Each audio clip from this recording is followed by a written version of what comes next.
everybody, Dr. Ben Manning here with episode number 6 of HashMap's Data Science Lab. This week we're going to be covering some really cool information, talking about some platforms that I interact with on a daily basis as lead data scientist here at HashMap.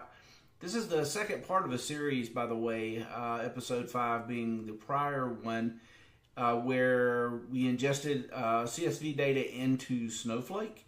We're going to be using that CSV data from Snowflake in this video tonight. So just before we get started, wanted to remind you, please subscribe to our YouTube channel.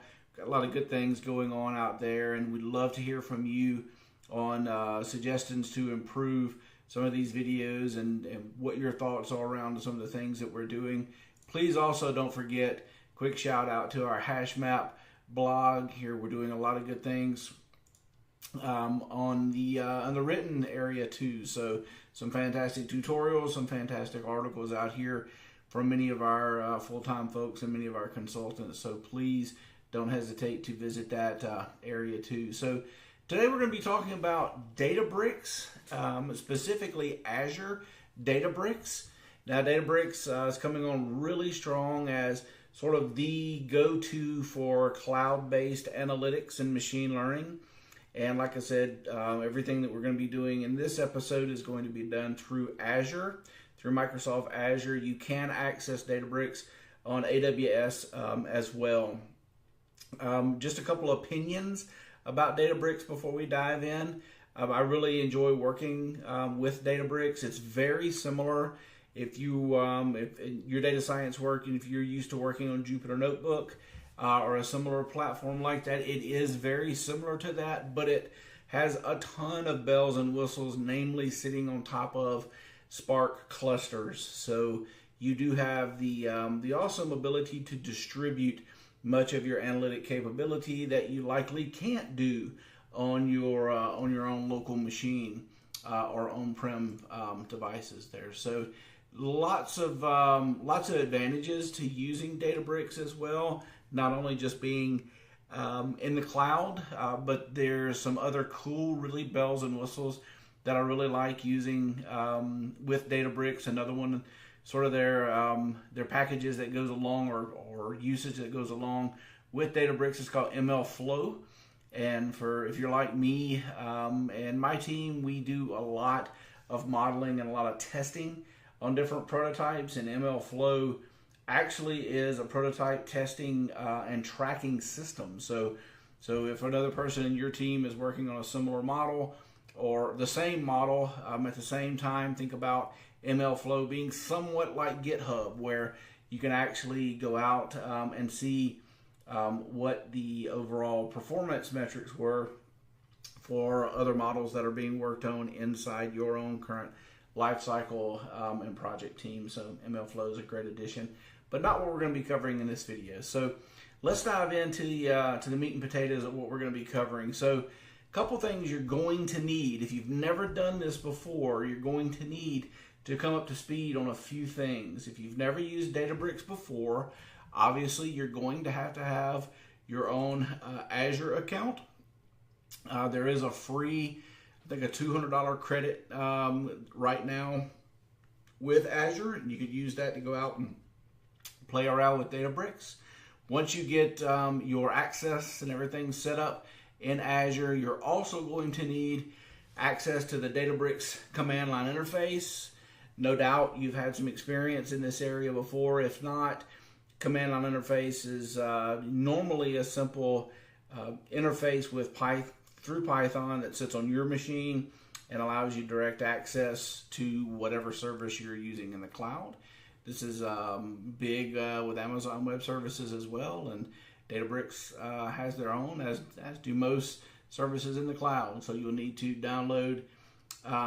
install and configure the CLI. Once you get the command line interface installed, you're going to need to dive into the concept of Databricks secrets.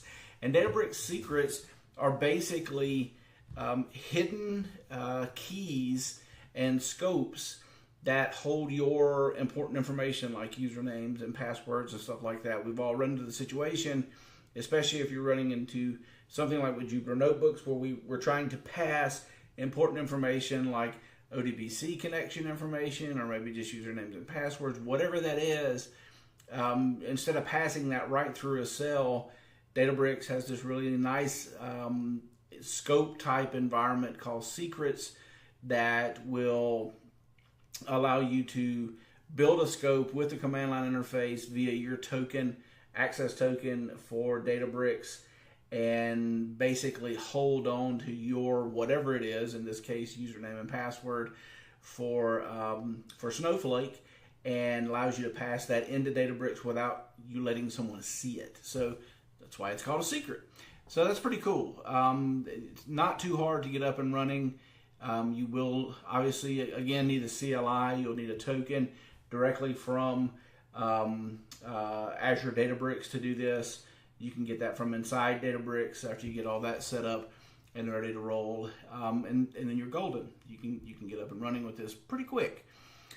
So let's dive in. I have my Azure services of Databricks set up. I've gone ahead and set up a resource called fraud detection, because that's what we're going to be working with more than anything in this particular machine learning video. So the reason I picked fraud detection, number one, is because we generally have some clients that are asking for that. But number two, I really wanted to cover something that's unusual that you run into from time to time in machine learning, called the accuracy paradox. And this is especially useful for sort of newbies out there that are diving into classification algorithms for the first time. And we'll get into this and what it looks like here in just a minute. So I've got my fraud detection resource set up, and that's just an instance of Databricks, and I've actually launched it and started it. So there's a couple things here that's really cool that you need to kind of work through. The first thing is I've gone ahead and set up a cluster, a Spark cluster.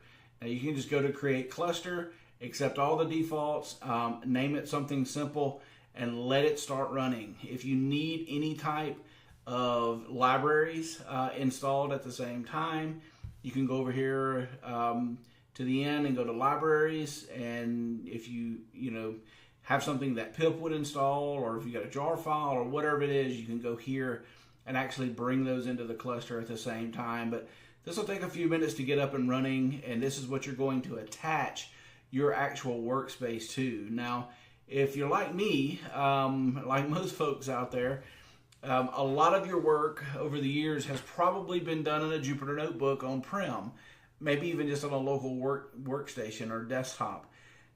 This is the way I've done most of my work over the years, so I'm used to working in that environment straight through Python. Well, what's really cool about Databricks is it will allow you to import your external resources into Databricks, and it will even read your Python Jupyter notebooks into a Databricks notebook. And it's important to understand that a Databricks notebook is proprietary. It's not an open source thing where you're going to go out and get the exact same capability of a Jupyter notebook. As a matter of fact, you're going to get more out of it, and that's why it's proprietary, because it's something that they built. But anyway, you've got this concept of a workspace in Databricks, and think about this as your own little work area, right? So it's set up by your account name, and I've gone in, made my own folder, and I brought in my two workbooks. I'm going to be comparing two different versions of the exact same problem here for you. So I've opened both of these in their own tabs, and you'll see right away when you look at this, these are Jupyter notebooks. So what's really cool about Databricks is you can actually go back and forth between multiple languages from cell to cell. Now, it already knows I'm sitting here in Python, so I can do what I need to do in Python, but you can see right away as I bring data out of Snowflake, I'm going to be sitting inside of Scala for a little bit to get everything into a data frame, and then I'm going to go back into Python to put everything in pandas because that's what I'm used to working in.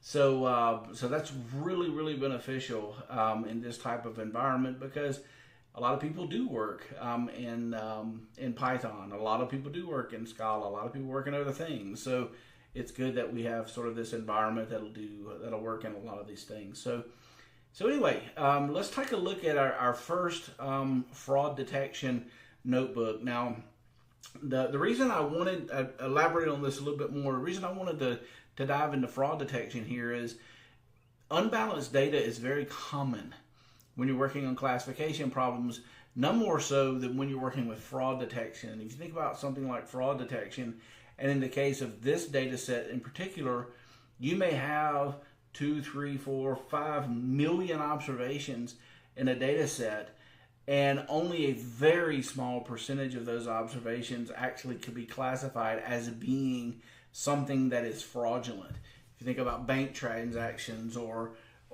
even something as simple as internal threat detection or something like that in cybersecurity, the point is the fraudulent information is generally much smaller of a percentage than the real information or the useful information or the non-fraudulent information. So the problem that creates with classification algorithms is many times you will build a classification algorithm around this concept and you will get 100% accuracy. And aside from the point if that's overfit or not, that's not what this video is about. The downside of just leaving that verbatim and understanding that it is 100% accuracy, the downside of it is it's not actually correct. Remember, accuracy is sort of your comparison, right, or ratio of the things your classification algorithm correctly classified to sort of the total of all your observations. What about the other part, right? What about your minority class in this instance? What about those small fraudulent transactions that are out there? We'll look in a minute and show you how this works, where classification algorithms really fall short on unbalanced data like this, and I'll show you what that looks like. So anyway, let's dive in. We're going to bring in just a typical set of imports here. I'm not doing anything super important. I've got pre-processing from scikit-learn. I've got train test split and cross-val score. I wanted to use both of those just to show you a comparison that some of these algorithms are indeed not overfitting. They are actually pretty high on training and on accuracy after predictions. I'm even bringing in a classification report to dive into other things like precision and recall, and that's when we're going to really see the difference in what this concept of the accuracy paradox looks like. Looking at classification algorithms, since this is sort of a binary problem, we're looking at just using logistic regression. We've got a nice ensemble in there with a gradient boosting classifier. I wanted to bring in something sequential that's boosted, so you could see that they do real well on this type of data, but sometimes there's a drawback, and then a simple neural network at the very end of that. So here we go. So some of this I'm going to run at the same time I'm talking. Some of it I'm not. I'm not going to do the training here live because it does take quite a while. This is a rather large data set, but the output is already shown on some of this. So I've just got a helper here that controls how my decimals are shown down the road. So we've got the Snowflake connection here. Here's where we bring in this concept of sort of the secrets earlier, right? We're defining a username and a password for Snowflake here. This is sitting on my machine with a scope and a key that I've already set up. So I don't have to pass my actual username and password to Snowflake, to YouTube, which is nice. After that, we've got just some typical options here. Our actual Snowflake computing URL, obviously the username, the password, the DB, the public schema, and then the actual warehouse that's active, that's running out on Snowflake. So after we've run that, then we're going to just read in the data from the single table that we have in Snowflake and hold it in a data frame, in a Spark data frame. And that's what's happening here. Matter of fact, I'll show you that. Let me go ahead and run that. You can see that run right here. You can see it's running right here. So we'll let it run just a second because this does take a few minutes. So there it is. So it's showing the first one, 1,000 rows. And what I really like about Databricks too is we've got this nice sort of EDA type, which I think is really cool. EDA type button down here where you can actually pick out some of the different elements within your data, which is really, really cool. You don't get that right away in Jupyter Notebook. But anyway, so going back to where we were. Now we're going to pass this data to pandas. So all I'm using here is a simple data frame to pandas function. Nothing really big, and I'm bringing in the actual columns themselves. I'm going to run that at the same time, let it run, and then I'm separating these up. I could have put all this in the same cell, but I wanted you to see how these Spark jobs are actually running, which is kind of cool because this is totally different than what you're used to in Jupyter Notebook. You can see here's the actual jobs themselves running. And this is why I won't dive into running a lot of the machine learning side of this when we get into it, because it does make for a long video. Okay. All right. As that continues to run, we'll keep going on down. So now I'm just showing that the data has actually been passed over to my pandas data frame called original head. I can actually run that now if you want to see what it looks like. And there it is. So checking for a few unique classes. I want to get rid of some unique classes here. There's a lot of stuff in here that we're not going to need.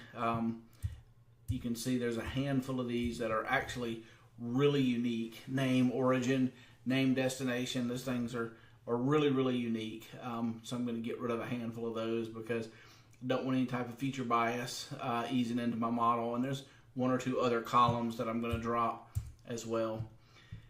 So now I'm ready to sort of take a look at the fraud versus not fraudulent count. So if we take a look at this, our length of fraud right now is 1,142. And our length of not fraudulent is 1,047,443. So you can see this is a definite imbalanced or unbalanced data set. And this is where machine learning classification problems have an issue. So let's just keep going. I'm not going to do anything different to this data at this point. I'm going to go down and move into a little bit of pre-processing just so we can make sure there's no empty values that are going to screw us up. We've got one string in type that we need to convert over to a label. We'll leave that just where it is. And I'm just, last but not least, I'm going to double check my count there.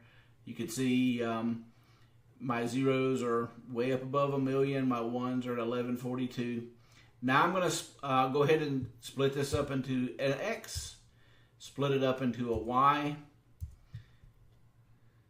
and now I'm ready to go, okay? So, and this is just typical scikit-learn nomenclature and processes. So now I'm ready to model build. And again, I'm not gonna go through and build some of these models because it's gonna take a while. And you see, there's like over 1 million records here. So I'm just using train test split here with a 33% or 1/3 of the data being held out for testing. So using gradient boosting to begin with, I'm building the model, training the model, and I'm actually making predictions. And you can see right away here, it looks like my ensemble is overfitting. I've got a training score of 1 and an accuracy of 1.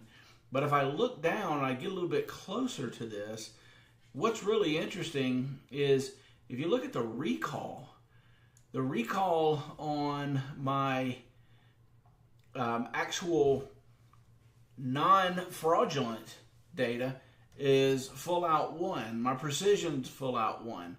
But look what happens to the recall of my fraudulent cases, way down here at 14.14.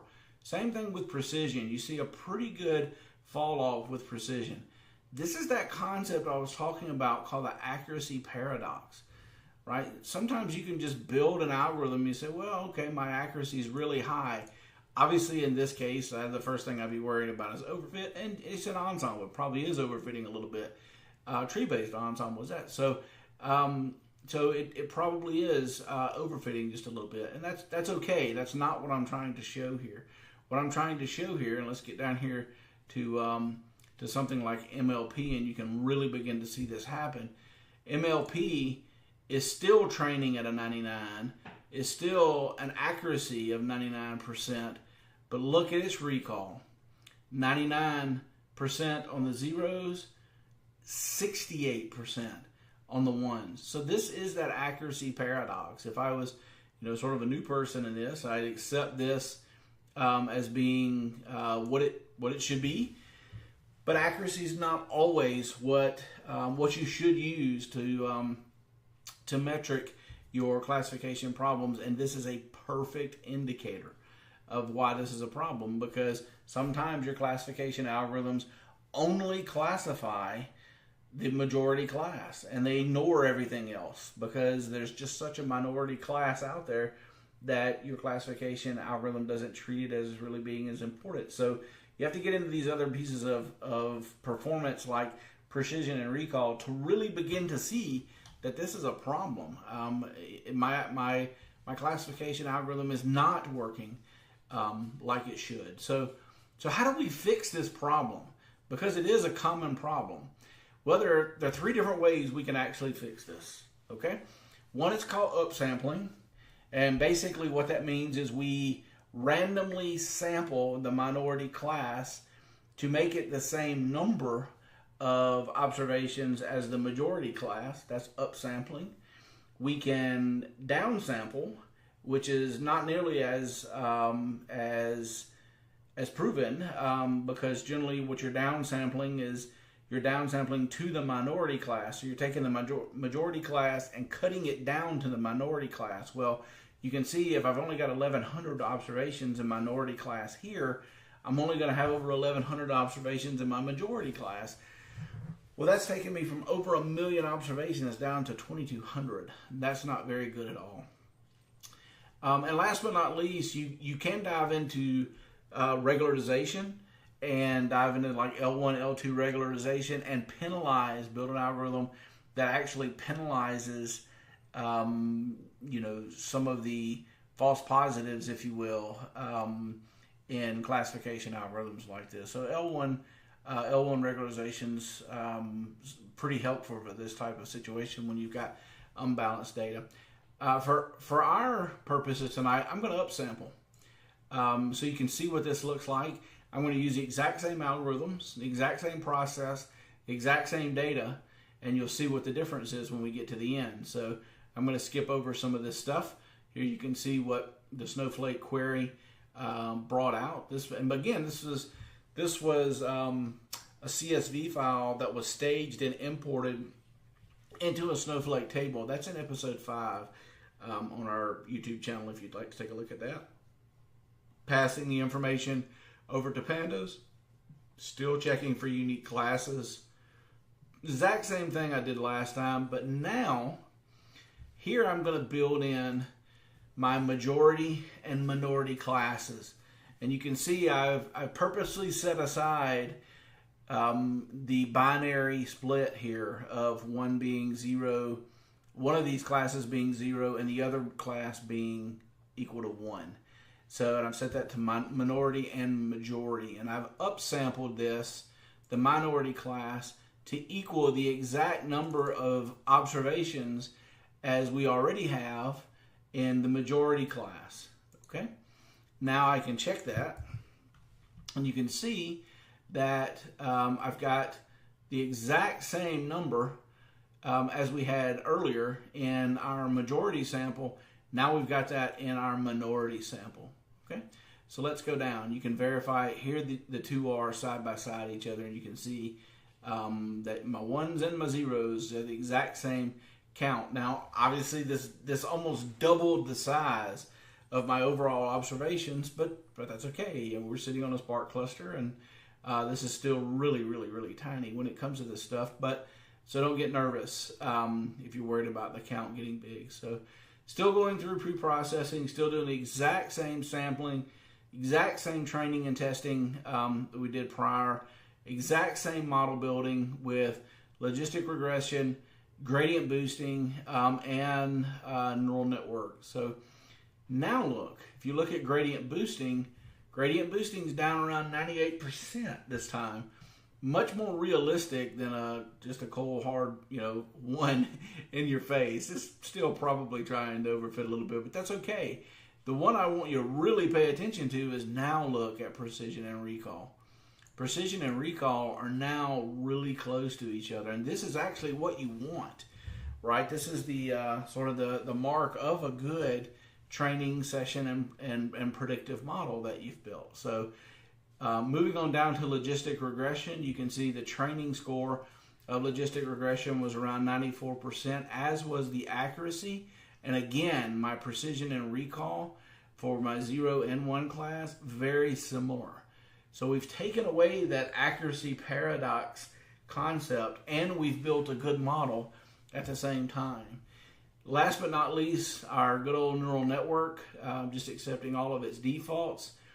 Much more realistic of a training score of a neural network, around 80%, accuracy around 83%, and precision and recall not quite as accurate or not quite as close to the other two, but that's pretty verbatim for a neural network without any type of tuning. So we still have a precision of 76% and on the 0 class, and 96% on the not percentage, but 0.96 on the 1 class. So same thing with recall. We're not very far off on recall, not enough to really to make me nervous. So around 86 on precision, 86% on precision, around 83 on recall. That's not too bad. It's much more realistic than what we had when we just left everything alone and had those really unbalanced classes.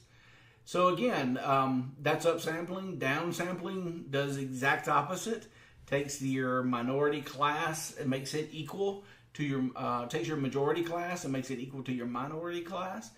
There's some more code out there I have for that, and I can make that available at a later date. But basically, the results are exactly the same. But again, I like to steer away from doing that because I'm greatly sacrificing the number of observations that I'm working with when I'm doing that, and that's not my intention at all. I want to keep more data, as much data as I can as possible, coming into the model. So anyway, that's a quick run through on how to use Azure Databricks with Snowflake data.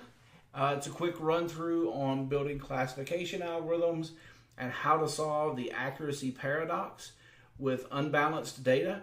Hopefully you found this helpful. You can like the video, and please do subscribe to our channel. We'd love to hear from you on things we can do better or mistakes we've made or what have you. Thank you so very much for spending some time with us today, and have a great day.